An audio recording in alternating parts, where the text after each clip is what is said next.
बिस्मिल्लाहिर्रहमानिर्रहीम, अस्सलाम वालेकुम। कॉलम शामिल फारूकी के। आइए आज इनका एक कॉलम सुनते हैं जिसका उन्वान है सुखने मीर तकी मीर की क्या बात है। ये कॉलम 9 मई 1998 को शाया हुआ था। आइए सुन। दाग के एक हम असर जलाल लखनवी का एक मक्ता सुनिए।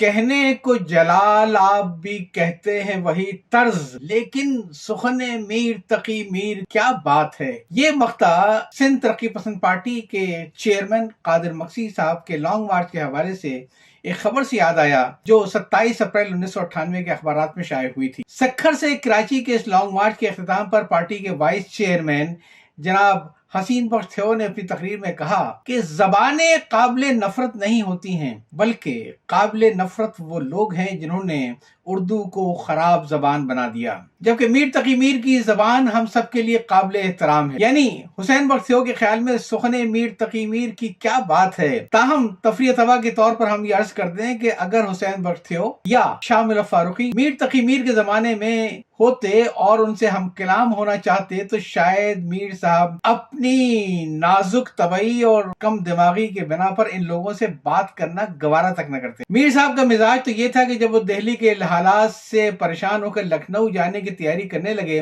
तो गाड़ी का किराया न होने की वजह से वो एक ऐसी गाड़ी से रवाना हुए जिससे एक और शख्स भी सफर कर रहा था। हम सफर ने बात करना चाहिए तो मीर साहब मुंह फेर कर बैठ गए। उसने दोबारा कुछ कहना चाहा तो मीर साहब खफगी से बोले, किबला आपने निस्फ किराया दिया है का मतलब ये तो नहीं कि हम आपस में गुफ्तगू भी करें। उसने कहा ये तो राह का शुगल है, बातों से ची बहलेगा और रास्ता आसानी से कट जाएगा। मीर साहब ची बची होकर बोले, आपका तो शुगल है, मेरी जबान खराब होती है। थियो साहब, हम उस जबान को काबिल एहतराम नहीं समझते जो दूसरों के साथ बोलने में खराब हो जाए। थियो साहब खूब जानते हैं कि हर जिंदा जबान की तरह उर्दू भी तरक्की और इर्तिका के मदारिज तय करते हुए गुजरी है, गुजरती रही है और गुजर भी जाएगी। सैकड़ों अल्फाज जो माजी में इस्तेमाल किए जाते थे अब मतरूक हो चुके हैं और हजारों अल्फाज वो हैं जो मीर साहब और उनके जमाने से पहले के लोगों ने सुने ही नहीं या उन मानों में नहीं सुने जिसमें हम आज बेतकल्लुफी से इस्तेमाल करते हैं। मीर तकी मीर से कोई 600 साल पहले अमीर खुसरो ने उर्दू शायरी की इब्तिदा इस किस्म के अशार से की थी। ज़हाल मस्की मकुन तगाफुल वराए नैना बनाए बतियां कि तौबे हिजरा न दौरों में जा न लेहू काहे लगाए छतियां। कुछ दिनों बाद सादी दकनी ने कहा, हमना तुम्हन को दिल दिया तुम दिल लिया और हमना तुम्हन को दिल दिया तुम दिल दिया और दुख लिया, हम ये किया तुम वो किया, ऐसी भला ये पीत है। मीर मोइज नामी एक शायर ने कहा, अज़ुल्फ़ स्याह तू बदल वो धूम परी है, दरखाने आईना गुता चूम पड़ी है। धूम परी मतलब धूम पड़ी और गता चूम पड़ी यानी घटा चूम पड़ी। गर्ज के अहद ब अहद शायर आते रहे, जबान और बयान को साफ करते रहे।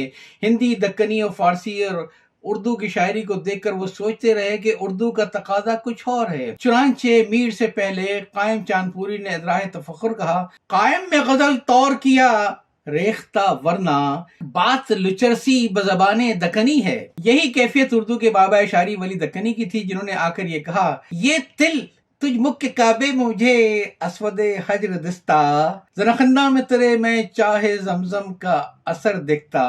मुख यानी मुंह, दिस्ता यानी नजर आना, मुझ यानी मुझे। तो इस्लाहे ज़बां के मरहले से गुजर गुजर कर ये भी कहा, तुझ लब की सिफत लाल बदख्शां कहूंगा, जादू है तेरे नैन गजाला कहूंगा। आखिरकार हुसैन बख्श थियो साहब के ममदू मीर तकी मीर साहब तशरीफ लाए। उन्होंने वाकई उर्दू जबान को बड़ी तरक्की दी। ताहम उनके आपको ऐसे सैकड़ों अल्फाज मिल जाएंगे जिन्हें उर्दू के मिजाज ने पसंद नहीं किया और वो खारिज ज़बां हो गए। जैसे तैं, तूने, काहे को, किस लिए, मानिंद शमा मजलिस काहे को तैं जलाया, इधर उधर इधर उधर, इधर तो उससे बुत फिरा उधर खुदा फिरा, टुक जरा अभी टुक रोते रोते सो गया है, जोर अजीब बहुत दिल ने अब जोर बेकरार किया, और बदन चोर तरफ में मैंने कहा था मैं न देखूं गैर की और, एकों की खाल खींचूं एकों को दार खींचा। इंसाफ की बात यह है कि जिस जबान की तारीख 1000 साल पर मुश्तमिल हो उसमें ऐसा नहीं होता कि एक आदमी की जबान को आप काबिल एहतराम कह दें और बकिया सबकी जबान को काबिल नफरत के जुमरे में रख दें। ये नक़्द अदब नहीं, घटिया सियासत है जिसकी यूं भी लॉन्ग मार्च के मौके पर कोई जरूरत न थी। ترقی اور ارتقاء کا مطلب یہی ہے کہ میر کے بعد بھی اردو شاعروں اور ادیبوں کا لامتناہی سلسلہ جاری ہے، اور اگر دل صاف اور نظر پاک ہو تو ان کی زبان بھی قابل احترام نظر آئے گی جتنی کسی ایک، مثلا میر تقی میر کی۔ کالم آپ نے سنا سخن میر تقی میر کی کیا بات ہے، اسے لکھا شاہ ملک فاروقی صاحب نے، اور یہ شائع ہوا تھا 9 مئی 1998 کو۔ یاد چاہتا ہوں، اللہ